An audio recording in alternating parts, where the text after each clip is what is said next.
17 अगस्त को सुभाष चंद्र बोस साइगोन से निकलते हैं और 23 अगस्त को जापान एक स्टेटमेंट रिलीज करता है कि नेताजी सुभाष चंद्र बोस का प्लेन क्रैश हो चुका है और वो प्लेन क्रैश में मर चुके हैं। ये प्लेन क्रैश हुआ था 18 अगस्त 1945 को। जापान कहता है कि तेपे से निकलने के बाद जैसे ही उनका प्लेन टोक्यो की तरफ जाता है, जिनमें उनके साथी कॉलोनल हबीबुर रहमान भी थे, तो यही वो टाइम था जब उनका प्लेन क्रैश हो गया। अब यहाँ थ्योरी ये आती है कि नेताजी सिर्फ रहमान को ही क्यों लेकर गए, उनके बाकी साथी भी उस प्लेन में क्यों नहीं गए। तो ये बात निकल कर आई कि वो एक ऐसे प्लेन में टोक्यो जा रहे थे जिसमें बस 2 ही लोगों की जगह थी, बाकी सारी सीट्स पर ऑलरेडी जापानीज लोगों की बुकिंग हो रखी थी। अब बाकी साथियों को उन्होंने वेट करने को कहा और सिर्फ रहमान जी को अपने साथ ले गए। अब जब प्लेन क्रैश हुआ तो आगे की तरफ बैठे हुए लोगों की आग की चपेट में आने से तुरंत मौत हो गई और बाकी जो लोग थे, लगभग 7 लोग इस क्रैश में बच गए थे, जिसमें रहमान भी शामिल थे। और फिर नेताजी के प्लेन क्रैश की खबर हर कोने में फैलने लगी। अब बहुत सारे इंडियंस को यही लगा कि ये सब बस एक चाल है, नेताजी जापानीज को चकमा देना चाहते हैं और इसीलिए उन्होंने ये सब किया है, क्योंकि नेताजी ने पहले भी कई बार अपना भेष बदला था। 1941 में कलकत्ता में हाउस अरेस्ट से भी नेताजी ऐसे ही निकल भागे थे और ऐसे ही भेष बदलकर वो जर्मनी पहुंच गए थे। तो सबको यही लगा कि हो सकता है कि इस बार भी उन्होंने कोई ऐसी ही तरकीब अपनाई हो। अब अंग्रेज भी इस बात से थोड़े तो घबराए हुए थे कि पता नहीं ये खबर सच भी है या नहीं, और उन्हें भी यही लग रहा था कि कहीं नेताजी की कोई और चाल तो नहीं है जिसमें वो अपने आप को मृत घोषित करके एक नई चाल चलेंगे जिसमें अंग्रेजों से लड़ने में वो इस्तेमाल करेंगे।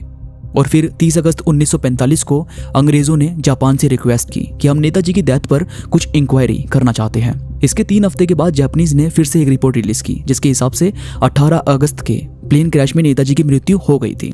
अब अंग्रेज भी इससे काफी ज्यादा सेटिस्फाइड थे कि उनके खिलाफ अब कोई बड़ी आवाज नहीं उठेगी, लेकिन अभी भी इंडियन इस बात पर एग्री नहीं कर रहे थे कि नेताजी नहीं रहे।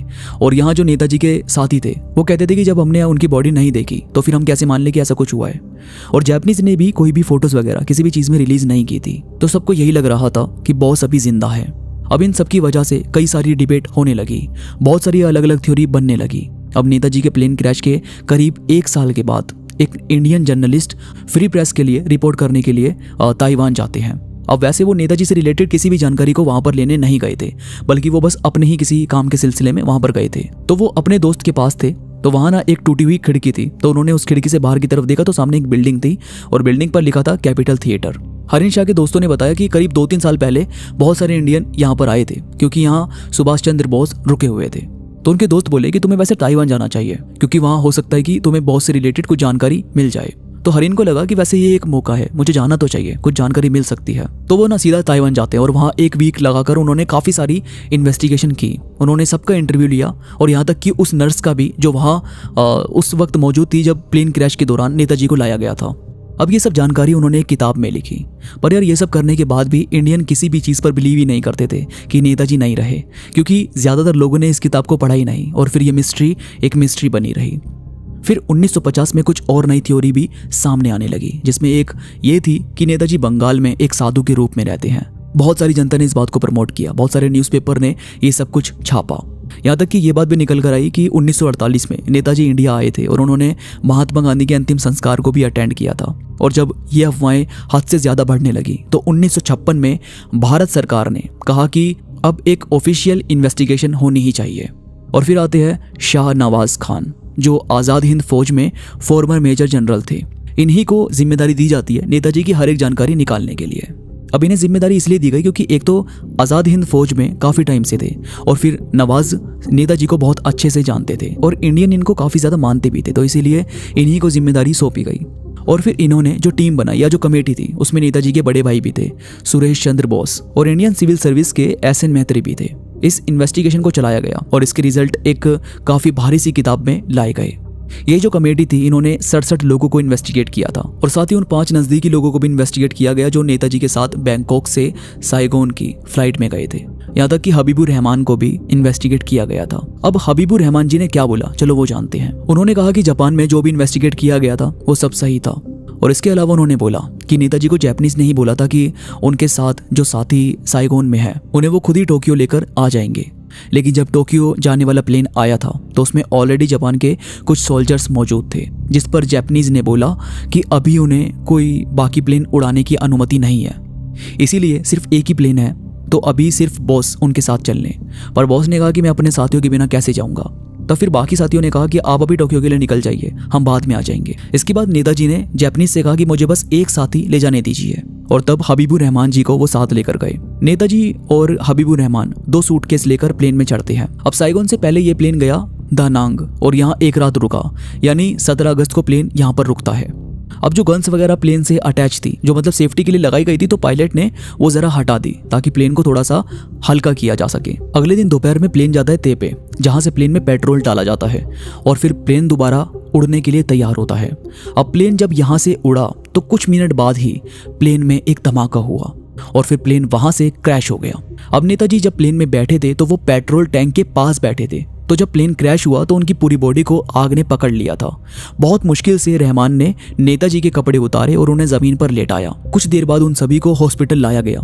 नेताजी की कंडीशन को उन्होंने बताया कि बहुत ही ज्यादा सीरियस थी और उनकी बॉडी काफी ज्यादा जल गई थी। तो वहां के डॉक्टर ने कहा कि उन्हें नहीं लगता कि नेताजी अगले दिन तक बच पाएंगे। उन्होंने पूरी ट्रीटमेंट की लेकिन नेताजी नहीं बच पाए। रहमान जी, एक डॉक्टर और 2 नर्स वहां पर थे जब नेताजी की डेथ हुई थी, और इसी से शाहनवाज जी की कमेटी ने यह माना कि नेताजी की डेथ प्लेन क्रैश में ही हुई थी। कमेटी के हिसाब से नेताजी का अंतिम संस्कार 2 दिन बाद यानी 20 अगस्त को हुआ और उनकी अस्थियां टोक्यो के एक टेम्पल में रखी गई। अब जब इस कमेटी ने अपनी रिपोर्ट जाहिर कर दी, इसके बाद भी वो अफवाहें रुकी नहीं, वो सब चलती रही। एक्चुअल में जब ये रिपोर्ट बनने वाली थी और ऑफिशियली सबमिट होने वाली थी तो सुभाष चंद्र बोस जी के बड़े भाई ने इसमें साइन करने से मना कर दिया था। उन्होंने कहा कि जवाहरलाल नेहरू ये इन्वेस्टिगेट नहीं करना चाहते। अब जब बॉस के बड़े भाई ने इसमें साइन नहीं किए तो बस नवाज और उनके साथी ने मिलकर ये रिपोर्ट पार्लियामेंट में सबमिट कर दी और वहां 1956 को इसे एक्सेप्ट कर लिया गया। इसके 1 महीने के बाद नेताजी के बड़े भाई सुरेश चंद्र बोस ने एक और रिपोर्ट सबमिट की, जहां उन्होंने बोला कि प्लेन क्रैश हुआ ही नहीं था और नेताजी की डेथ वहां पर नहीं हुई है। इसके ठीक 10 साल के बाद 1966 में सुरेश चंद्र बोस बोलते हैं कि उनके भाई मार्च में आ जाएंगे, पर नेताजी मार्च में नहीं आए। लेकिन सुरेश चंद्र बोस जी के इन बातों से लोगों के अंदर फिर से भ्रम पैदा हो गया कि एक्चुअल में प्लेन क्रैश हुआ भी था या नहीं। इसके बाद एक और अफवाह सामने आई जिसमें जोसेफ स्टेलिन का नाम सामने आया, जो सोवियत यूनियन के फॉर्मर थे। 1960 में एक अफवाह शुरू होती है कि नेताजी किसी भी तरह से सोवियत यूनियन पहुंच गए थे, वो वहां अंग्रेजों से बचकर रहना चाहते थे, पर जोसेफ स्टेलिन ने उन्हें जेल में कैदी बना दिया। इस थ्योरी का मानना था कि जवाहरलाल नेहरू इस चीज से डरते थे कि अगर बॉस वापिस आ जाते हैं तो उनकी जो पोजीशन है वो काफी ज्यादा खतरे में आ जाएगी। इसीलिए नेहरू ने जोसेफ को बोला कि उन्हें जेल में कैदी बना लो और वहीं पर कैद रखो, और इसीलिए जवाहरलाल नेहरू वो कमेटी को सपोर्ट नहीं कर रहे थे। अब जो रिपोर्ट पार्लियामेंट ने एक्सेप्ट करी थी तो लोगों ने उस पर भी दबाव बनाना शुरू कर दिया कि सरकार को इन्वेस्टिगेशन करनी चाहिए। अब इसमें आते हैं समर गुहा, जो वेस्ट बंगाल के इलेक्शन जीते थे। तो 1967 में उन्होंने पार्लियामेंट में पहली स्पीच दी और उसी में उन्होंने बोला कि मैं नेताजी की खोज दोबारा शुरू करूंगा। उन्होंने एक पेपर निकाला, डॉक्यूमेंट कह सकते हैं, और 350 से ज्यादा एमपी का सिग्नेचर उस पर मांगा, जिसके बाद ये डॉक्यूमेंट उन्होंने प्राइम मिनिस्टर और पार्लियामेंट को भेजा। अब इसके बाद एक और इन्वेस्टिगेशन शुरू होती है जिसमें 1970 में इंदिरा गांधी सरकार ने जीडी खोसला जी को जिम्मेदारी दी कि आप इन्वेस्टिगेशन कीजिए और समर गुहा को जिम्मेदारी दी कि आप इन्वेस्टिगेशन में मदद कीजिए। अब जीडी खोसला और समर गुहा ताइवान गए और जांच पड़ताल शुरू हो गई। जीडी खोसला ने हर एक चीज को बारीकी से जांचा। समर गुहा उस हॉस्पिटल में भी गए जहां नेताजी की डेथ हुई थी।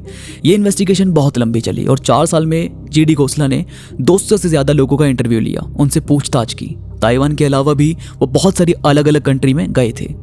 जीडी खोसला हर एक चीज पर बारीकी से जांच कर रहे थे।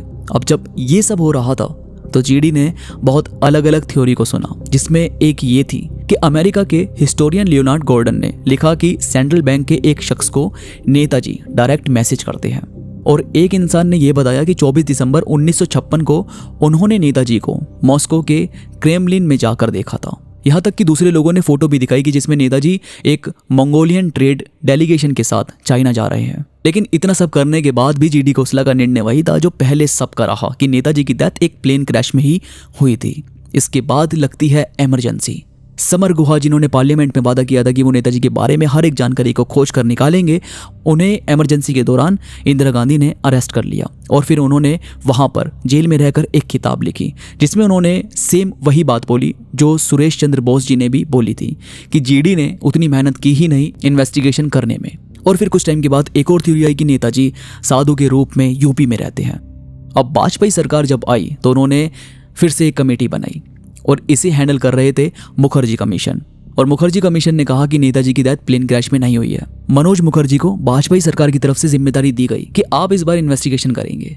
उन्होंने बताया कि नेताजी की डेथ किसी भी प्लेन क्रैश में नहीं हुई है। उन्होंने कहा कि जब इतना बड़ा प्लेन क्रैश हो रहा है और उसमें सिर्फ पायलट और उसका क्रू और नेताजी ही मरते हैं बाकी सब बच जाते हैं, ऐसा कैसे हो सकता है? और उन्होंने बोला कि ताइवान ने अगले दिन ऐसी कोई न्यूज़ चलाई ही नहीं थी। और तीसरी बात उन्होंने बोली कि नेताजी का कोई डेथ सर्टिफिकेट बना ही नहीं है। लेकिन जब ये सब बातें बोली गई तो फिर इसके काउंटर भी हमें सामने देखने को मिलते हैं, जिसमें पहला काउंटर आता है कि प्लेन ज़्यादा ऊंचा उड़ा ही नहीं था, तो हो सकता है कि कुछ लोग उसमें बच गए हों। और सेकंड काउंटर आता है कि बाकी के लोकल न्यूज़पेपर ने उनकी डेथ के बारे में ज़रूर लिखा था। थर्ड काउंटर आता है कि जापान ऑलरेडी अभी वर्ल्ड वॉर हारा था, तो उनके लिए ये ज़रूरी नहीं था कि वो किसी की डेथ को अभी रजिस्टर करें। तो इन्हीं सब के चलते हज़ारों ऐसी थ्योरी सामने आती रहती है जिसमें कभी कुछ बोला जाता है और कभी कुछ, तो एक्चुअल में पूरी बात कोई ठीक से एक्सप्लेन नहीं करता। वैसे आपका क्या मानना है? बोस प्लेन क्रैश में बच गए थे और उनके बाद वो कहाँ गए? मुझे कमेंट्स में ज़रूर बताना। तो मैं मिलूंगा आपसे नई वीडियो के साथ, तब तक अपना ख्याल रखिए।